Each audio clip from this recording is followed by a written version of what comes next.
इस खबर के प्रायोजक हैं मां सिंगारी बालिका इंटर कॉलेज और मां सिंगारी स्मारक महिला पीजी कॉलेज फरौली कोइरसा आजमगढ़, जहां आपकी बहन बेटियों को मिलेगी बेहतर शिक्षा।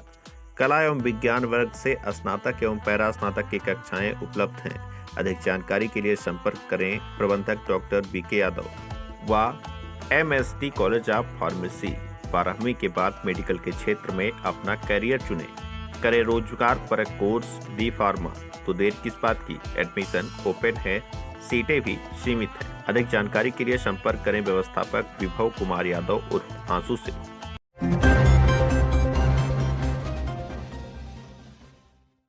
भाजपा के प्रत्याशी दिनेश लाल यादव निरहुआ ने समाजवादी पार्टी पर जमकर साधा निशाना। आजमगढ़ जिले के चिल्ड्रन कॉलेज बूथ सम्मेलन में पहुंचे भाजपा प्रत्याशी दिनेश लाल यादव उर्फ निरहुआ समाजवादी पार्टी पर जमकर बरसे। उन्होंने कहा कि समाजवादी पार्टी तो सिर्फ कहने के लिए है, या तो पूरा परिवारवाद पार्टी है, क्योंकि उनके घर में 5 यादव हैं। उन्हीं 5 यादवों के अलावा कोई बाहरी यादव को टिकट नहीं मिल सकता था। उन्होंने बोला कि हम यह चाहते हैं कि नरेंद्र मोदी फिर से सरकार बने और आजमगढ़ की जनता भी सरकार के साथ रहे, जिससे आजमगढ़ में विकास की रफ्तार निरंतर बढ़ती रहे और विकास की रफ्तार धीमी न होने पाए। आजमगढ़ में और भी विकास कार्य किया जा सके।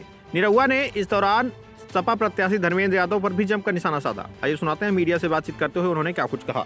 हम लोगों ने ये तय किया कि हम सबसे संपर्क करके और सबसे निवेदन करेंगे कि माननीय हमारे जो प्रधानमंत्री नरेंद्र मोदी जी हैं, वही देश के प्रधानमंत्री फिर से बनने जा रहे हैं। तो हम लोग भी मेहनत इसीलिए करेंगे कि हमारा आजमगढ़ भी सरकार के साथ रहे। 1.5 साल सरकार के साथ हम आजमगढ़ को जब रखे हैं, तो हमने देखा है कि कितना तेज़ी से आजमगढ़ में काम हुआ है और ये काम रुकने ना पाए, इसके लिए हम लोग मेहनत कर रहे हैं और हमारे सभी कार्यकर्ता इसके लिए एकदम मोदी बन के लड़ रहे हैं। सर, आपने 1.5 साल में जो विकास किया है, वही सपा के कुछ लोग हैं वो नेम प्लेट बना करके लोगों में बांट रहे हैं कि मैं ये सपा का कार्यक्रम कार्य है, तो किस तरह से लोगों को कहना चाहेंगे? उनसे हमारा कार्यकर्ता सब जानते हैं और उनसे सवाल कर लेते हैं कि आज लिखा है न बना लेला। एक ही सवाल हमारा कार्यकर्ता बोलता है, जब भी कोई सपा का आदमी बोलता है कि ये हमने बनाया है, तो हमारा कार्यकर्ता या हमारे आजमगढ़ का आम जनता भी पूछ लेती है कि आज लिखा है न बना लेला।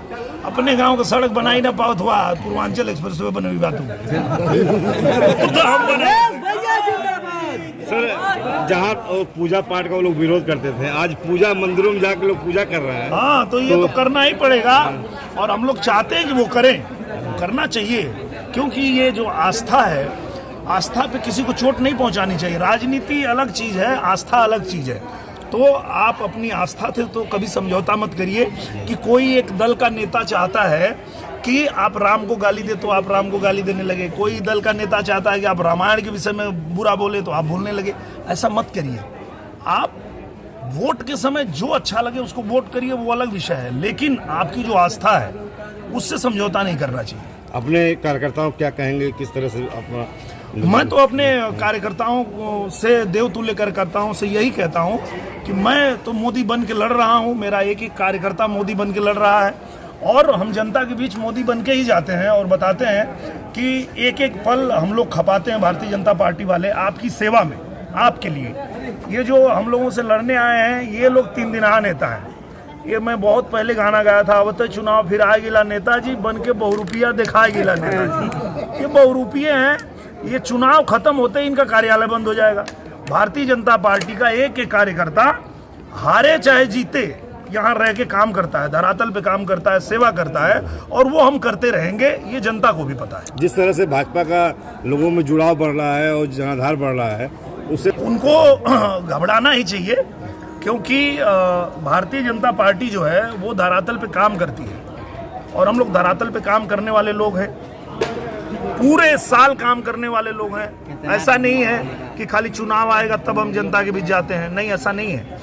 आप लोगों को याद होगा 19 में मैं चुनाव हारा था, उसके बाद भी मैं भारतीय जनता पार्टी का कार्यकर्ता होने के नाते एक एक कार्यक्रम में गांव-गांव घूम करके किसका घर नहीं बना लिस्ट बनवाना है, किसका शौचालय नहीं बना, जो भी पार्टी ने कार्य दिया वो हम लोग करते हैं।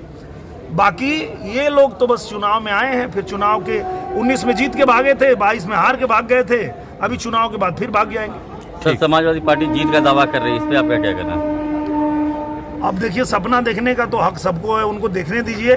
पर इस बार उनका सपना इसलिए नहीं पूरा होगा कि अब तो जनता के बीच हम लोग जा रहे हैं, तो जनता कहने लगी है, कोई नेता की बात नहीं कर रहा हूं, जनता कह रही है कि भाई 5 यादव लड़ा रहे हो, 5 तुम्हारे घर में ही पैदा हुआ है, पूरे प्रदेश में तुम्हारा एक यादव तुमको नहीं मिलता है जो इस योग्य है कि उसको तुम प्रत्याशी बनाओ, वो सदन में जाए, अपने क्षेत्र की जो भी समस्या है उसको रखे।